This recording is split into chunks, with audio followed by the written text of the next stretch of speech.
शोभना सुबह सवेरे घर के सारे काम निपटा ही रही थी कि उसके पास उसकी काम वाली रचना का फोन आ गया। भाभी, आज मैं नहीं आ पाऊंगी। शोभना बोली, क्या हो गया रचना?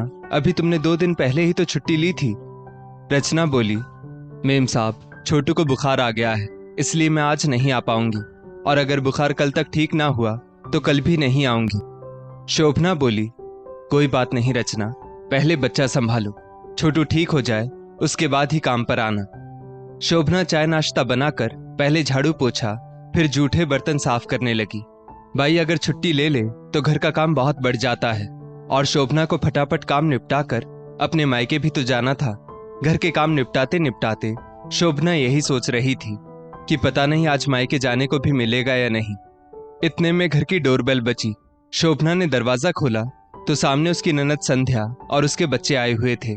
संध्या बोली, कैसी हो भाभी? माँ का कल फोन आया था, उन्होंने मुझसे यहाँ आने के लिए बहुत जिद की। बोल रही थी एक दिन उन्हें बुखार भी आ गया था। अब कैसी है माँ की तबीयत? वैसे माँ कह रही थी तबीयत तो ठीक है, मगर तू मिलने आ जा, तो सोचा चलो सबसे मिलाओ। शोभना बोली, अरे आइए ना दीदी, अच्छा किया जो आप आ गई। माँ को एक दिन बुखार आया था, मगर अब तो वे बिल्कुल ठीक है। शोभना अपनी ननद के आने पर समझ चुकी थी कि आज उसे फिर मायके जाने को नहीं मिलेगा, बल्कि अब तो काम और बढ़ गया है। यही सोचकर वो खाना बनाने की तैयारी करने लगी। सभी के खाना खाते खाते लगभग 3-4 बज गए। शोभना को रह रहकर उसकी माँ की याद आ रही थी। उसके पिता का निधन हुए अभी ज्यादा समय भी तो नहीं हुआ था। दोनों छोटी बहनों के चले जाने के बाद माँ बिल्कुल अकेली पड़ गई थी, और शोभना ही तो थी जो माँ के नजदीक रहती थी। आज माँ मेरी राह देख रही होंगी और सोच रही होंगी अब तक शोभना क्यों नहीं आई। रोज दोपहर में माँ के पास चली जो जाती हूँ। यहाँ भी सब लोग खाकर आराम करते हैं, तो यही समय सही रहता है। फिर 3-4 घंटे माँ के पास बैठती हूँ, जिससे माँ को भी अच्छा महसूस होता है। और शाम होते ही वापस भी तो आना होता है, शाम के खाने की तैयारी जो करनी होती है। शोभना ने घड़ी में देखा तो 5 बज चुके थे। उसने सभी के लिए जल्दी जल्दी शाम की चाय बनाई, और फिर शोभना अपनी सासू माँ शांति जी से बोली, माँ मैं सिर्फ आधे घंटे के लिए माँ के पास हो आऊं, वो मेरी राह देख रही होंगी। शांति जी बोली, बहू देख नहीं रही हो, घर की बेटी आई हुई है, अभी तुम मायके जाओगी तो संध्या को कितना बुरा लगेगा। शोभना तो सिर्फ आधे घंटे के लिए जाना चाहती थी, मगर शांति जी ने वो भी नहीं जाने दिया।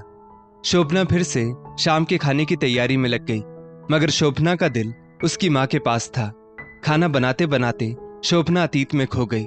पिता मनोहर जी और माँ नैना जी ने कितने प्यार से पाला था तीनों बेटियों को। पिताजी तो यही कहते, नैना मुझे कभी बेटा ना होने का अफसोस नहीं हुआ, हमारी बेटियां बेटों से कम नहीं हैं। माता पिता ने तीनों बेटियों को खूब पढ़ाया लिखाया और इतना काबिल बनाया कि तीनों अपने पैरों पर खड़ी रह सके। कभी मजाक मजाक में पिताजी जब माँ को छेड़ देते, कल को मैं ना रहा तो नैना तू फिक्र मत करना, तेरी तीनों बेटियां मिलकर तुझे संभाल लेंगी। फिर माँ चिढ़ जाती, ऐसी अशुभ बातें मुंह से क्यों निकालते हो जी, कुछ नहीं होगा आपको। पिताजी कहते, नैना मेरी बेटियां पढ़ी लिखी हैं, अपना भला बुरा अच्छे से जानती हैं, बस भगवान करे तीनों को ससुराल अच्छा मिले, ताकि उन्हें अपनी जिंदगी अच्छे तरीके से जीने का मौका मिले। मगर शोभना ने जब शादी के बाद नौकरी की इच्छा जताई तो शांति जी ने ये कहकर साफ मना कर दिया कि अगर घर की बहुएं नौकरी पर जाएंगी तो घर का काम कौन करेगा। शोभना के पति राजीव ने भी माँ का ही साथ दिया। फिर शोभना घर के कामों में ऐसी उलझी कि घर की ही होकर रह गई। सास शांति जी ने आवाज लगाई, शोभना खाना बनाया नहीं? तो शोभना की तंद्रा टूटी। शोभना ने गर्मा गर्म खाना लाकर सभी को परोसा तो देखा कि शांति जी अपनी बेटी संध्या को मायके रुकने के लिए बहुत जिद कर रही है। शोभना भी अपनी ननद संध्या को मायके में रोकना चाहती थी, मगर पिता के आकस्मिक निधन से वैसे भी वो दुखी थी और जानती थी कि अगर दीदी यहीं रुक गई तो वो जो रोज थोड़ी देर माँ के पास बैठने जाया करती है वो भी नहीं जा पाएगी। शांति जी की आदत से वो भली भांति परिचित थी। 2 दिन पहले हल्का सा बुखार आया था शांति जी को, तो कैसे बेटी को तुरंत मिलने आने के लिए कह दिया था उन्होंने। मगर यहाँ मेरी माँ पर दुखों का पहाड़ टूट चुका है, फिर भी उन्हें मेरा दुख थोड़े ही दिखाई देगा। शोभना को यही चिंता सताई जा रही थी कि क्या वो अपने पिता के कहे गए वाक्यों को पूरा कर पाएगी। पिता की बातें याद कर आंखों में आंसू आ गए थे शोभना के, और वो सोच रही थी पिताजी कहाँ जानते थे कि वे तो अपना फर्ज बखूबी निभा गए, मगर उनके जाने के बाद उनकी बेटियां ये फर्ज बराबर नहीं निभा पाएंगी। ससुराल वालों की जिम्मेदारियों का दायित्व निभाते निभाते ही जिंदगी कहीं खत्म ना हो जाए, यही सोचकर रात को भी शोभना खूब रोई। सुबह होने तक शोभना की आंखें पूरी तरह सूज चुकी थी। साफ साफ पता चल रहा था कि शोभना पूरी रात रोई है, मगर सास शांति जी ने ऐसे जताया जैसे उन्होंने कुछ देखा ही ना हो। शोभना झटपट रसोई के काम निपटाने लगी। आज भी उसकी काम वाली रचना काम पर नहीं आई थी, तो घर के कामों का बोझा ज्यादा था। सारे काम जल्दी जल्दी निपटाने के बाद उसने शांति जी से फिर मायके जाने के लिए इजाजत मांगी। शांति जी, जिन्होंने इतने दिनों से अपना गुस्सा अंदर दबा कर रखा था, उनका वो गुस्सा आज फूट पड़ा और वो बोली, बंद करो शोभना अपना ये नाटक। जब देखो मायका मायका, जैसे तुम्हारे बिना वहां कुछ हो नहीं पाएगा। इतना ही मोह है अपने मायके से तो जाओ, हमेशा के लिए वहीं रह जाओ। यहाँ वापस आने की कोई जरूरत नहीं है। तुम्हारी माँ अकेली हो गई है, हम जानते हैं। इसका मतलब ये नहीं कि तुम रोज वहां जाओगी। तुम्हारा अपना ससुराल है, पति है, बच्चे हैं। तुम्हारा यहाँ रहना ज्यादा जरूरी है। शोभना बोली, मम्मी जी, मेरा दिन में एक बार मायके में चक्कर काटना भी आपको इतना बुरा लगता है, तो कल को आप तब क्या करेंगी जब मेरी माँ बिल्कुल बूढ़ी हो जाएंगी? तब तो मैं उन्हें शायद बिल्कुल अकेला ना छोड़ूं। शांति जी बहू की ये बात सुनकर और भी तमतमा गई और बोली, बहू, शायद तुम भूल रही हो कि तुम अपनी सास से बात कर रही हो।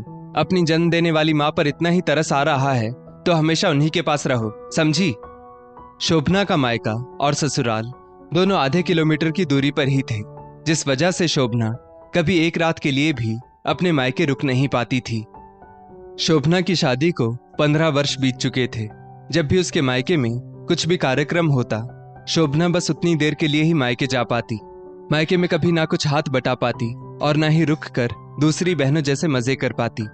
शोभना की छोटी 2 बहनें, जिनकी शादी शहर से दूर करवाई गई थी, वे आकर 15-20 दिन रहती और मायके के सुख दुख में बराबर भागीदारी कर पाती। शोभना की सास हर बार यही कहती, तुम्हारा मायका इतना पास है कि तुम दिन का एक चक्कर तो लगा ही सकती हो, फिर वहां रुकने की क्या जरूरत है? बस इसी कश्मकश में शोभना कभी मायके में एक रात चैन से रुक ना पाई। मायके आए 2-3 घंटे होते नहीं कि सास शांति जी या पति राजीव का शोभना को फोन आ जाता, घर कब आओगी, खाना कब बनाओगी, वगैरह वगैरह। शोभना के पापा मनोहर जी का निधन हुए अभी थोड़े दिन ही हुए थे। उसकी दोनों बहनों के बच्चों के स्कूल की वजह से वो दोनों वापस अपने ससुराल जा चुकी थी। शोभना की मां नैना देवी का रो रो कर बुरा हाल था। ऐसे में शोभना थोड़ी देर भी मां के पास बैठ आती तो मां का दुख थोड़ा हल्का हो जाता था। मगर शांति जी उस दिन शोभना से बोली, जाने वाले तो चले गए, इसका मतलब ये नहीं कि तुम बार बार अपने मायके जाकर बैठो। अब अपने घर परिवार पर ध्यान दो। ये सारा दिन माँ माँ क्या लगा कर रखा है? तुम्हारी माँ को भी धीरे धीरे आदत हो जाएगी। अभी थोड़े दिन ही हुए हैं तो रोना आएगा ही। तुम वहां जाकर क्या उनका दुख कम कर दोगी?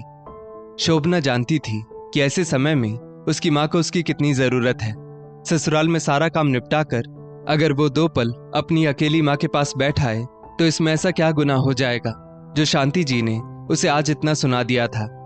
बेटी के आने से, उसके साथ कुछ पल बिताने से माँ का अकेलापन कम हो जाता था। शोभना बोली, मम्मी जी, जिस पर गुजरती है वही जानता है। आज मेरे पापा के ना रहने से मेरी माँ बहुत अकेली पड़ गई है। ऐसे समय में अगर बेटी के आने से उनका दुख थोड़ा हल्का हो जाएगा तो आपका क्या बिगड़ जाएगा? और आप जिसे नाटक कह रही हैं, ये मत भूलिए कि आज जो मेरी माँ के साथ हुआ है वो कल को किसी के भी साथ हो सकता है, क्योंकि हम सभी को एक ना एक दिन इस दुनिया से चले जाना है। मेरी माँ का सहारा हम 3 बेटियां ही हैं। दोनों छोटी बहनें मायके से काफी दूर रहती हैं, मगर मैं तो यहाँ माँ के पास ही रहती हूँ। अगर मैं रोज थोड़ी देर उनके पास चली जाऊं तो कौन सा घर के काम में कमी आ जाएगी? और मम्मी जी, आज मैं एक बात और स्पष्ट कर देना चाहती हूँ। अगर कल को मेरी माँ की तबीयत ज्यादा खराब रहने लगी तो मैं उनको यहाँ ले आऊंगी ताकि माँ को वहां अकेले ना रहना पड़े। शांति जी बोली, अरे तुम्हारी माँ को वृद्धाश्रम क्यों नहीं छोड़ देती? वहां तुम्हारी माँ को बिल्कुल अकेलापन नहीं लगेगा। बहुत से बुजुर्ग रहते हैं वृद्धाश्रम में, एक तुम्हारी माँ भी रह लेंगी वहां। इस तरह कहीं सुना है कि बहू की माँ बहू के ससुराल में रहती हो। शोभना बोली, मम्मी जी, मेरे होते हुए मेरी माँ वृद्धाश्रम क्यों जाएंगी भला? बचपन से जवानी तक जिस माँ ने पाल पोस कर मुझे बड़ा किया, अब जब उनके प्रति मेरी जिम्मेदारी निभाने का वक्त आया तो मैं कैसे पल्ला झाड़ सकती हूँ? क्या मेरा मेरी माँ के प्रति कोई फर्ज नहीं? शांति जी के पति सुबोध जी सारी बातें सुन चुके थे। वे बोले, शोभना बिल्कुल सही कह रही है। शांति, अगर कल को मैं ना रहूं तो सोचो तुम्हारा रो रो कर कितना बुरा हाल होगा। तुम्हारे पास तो तुम्हारे बेटा बहू भी है। सोचो, समधन जी को तो सिर्फ समधी जी का ही सहारा था। भगवान ना करे आज जो उनके साथ हुआ है कल को तुम्हारे साथ हो, मगर तुम उनके हालात भी नहीं समझ पा रही हो। इस बात का अफसोस है मुझे। भगवान ना करे कल को मेरे मरने के बाद अगर तुम्हारा बेटा तुम्हें वृद्धाश्रम छोड़ दे तो क्या करोगी तुम शांति? आज बहू की माँ के लिए तुम जो शब्द इतनी आसानी से कह रही हो, क्या कल को तुम सहन कर पाओगी ये सब? शोभना, तुम जाओ अपनी माँ से मिलने, शोभना के ससुर सुबोध जी ने कहा। शोभना के जाने के बाद सुबोध जी बोले, शांति, समधन जी को उनकी 3 बेटियों का ही सहारा है। जो उनकी हिम्मत है उनसे उनकी ये हिम्मत मत छीनो। कल को हो सकता है शोभना और उसकी बहनों को अपनी माँ को अपने साथ अपने घर में भी रखना पड़े। क्या तुम तब भी ऐसा व्यवहार करोगी? आज हमारे घर की बहू को तुम एक बेटी का फर्ज निभाने से रोक रही हो। मगर शांति, मेरी बात कान खोलकर सुन लो। कल को शोभना अगर अपनी माँ को यहाँ हमारे घर में रखना चाहे तो तुम मना नहीं करोगी। आखिर शोभना को पूरा हक है एक बेटी का फर्ज निभाने का। नैना जी को बेटा नहीं है, 3 बेटियां ही हैं और आगे चलकर इन तीनों को ही अपनी माँ की सेवा करनी होगी। इसीलिए शांति जी, आपको समझना होगा, जो कष्ट अभी नैना जी सह रही है वही कष्ट एक दिन सब पर आता है, ये मत भूलो। शांति जी अपने पति की बातों को शायद समझ चुकी थी। वो बोली, सुबोध जी, आज आपने मेरी आंखें खोल दी। अब तक मैं शोभना को सिर्फ एक बहू के रूप में देख रही थी, मगर एक बेटी होने का फर्ज भी तो उसे निभाना होगा, ये मैं भूल गई थी, या शायद इस पर ध्यान देना ही नहीं चाहती थी। माँ शोभना जब अपने मायके पहुंची तो देखा उसकी माँ की तबीयत खराब थी। माँ को बुखार चढ़ा हुआ था। उसने तुरंत अपने पति राजीव को फोन करके बुलाया। दोनों मिलकर माँ को लेकर अस्पताल पहुंचे और फिर दवाइयां लेकर शोभना माँ को अपने साथ अपने ससुराल ले आई, ताकि वो अपनी माँ की तबीयत का भी ध्यान रख सके और अपने ससुराल की जिम्मेदारियां भी निभा सके। शांति जी ने अपने बगल वाला कमरा शोभना की माँ के लिए खुलवा दिया था। आज पहली बार शोभना को अपने बेटी होने का फर्ज निभाने मिल रहा था। वो मन ही मन अपने स्वर्गवासी पिताजी से बोली, पिताजी, आपके जाने के बाद मैं माँ के प्रति अपना फर्ज जरूर निभाऊंगी। मैं आपकी बातों का मान जरूर रखूंगी। दोस्तों, अक्सर जब बहू के मायके में कोई अनहोनी घटना हो जाए तो ससुराल वालों को कोई फर्क नहीं पड़ता, मगर जब वही हालात उन पर आते हैं तब उनका दुख सर्वोपरि होता है। ससुराल वालों के लिए बहुत आसान होता है ये कहना कि तुम्हारी माँ का दुख है, उन्हें झेलने दो, पर अगर यही दुख सास पर आ जाए तब ये पूरे घर परिवार का दुख माना जाता है। एक बेटी के पिता का निधन और माँ का यूं अकेले रहना क्या एक बेटी देख सकती है? जिस तरह एक सास बहू की माँ को वृद्ध आश्रम छोड़ने की बात कह देती है, जबकि वो जानती है कि बहू की माँ को सिर्फ बेटियों का ही सहारा है, तो कल को अगर वही बहू अपनी सास के लिए वृद्धाश्रम छोड़ने की बात कह दे तो क्या गलत होगा? इसलिए बोलने से पहले सोचकर बोलिए और दूसरों के दुख को स्वयं पर सोचकर देखिए। इस स्टोरी को लेकर आपकी क्या राय है नीचे कमेंट करके जरूर बताइएगा, और ऐसी ही और भी बेहतरीन वीडियोस के लिए हमारा पेज जरूर फॉलो करें। धन्यवाद।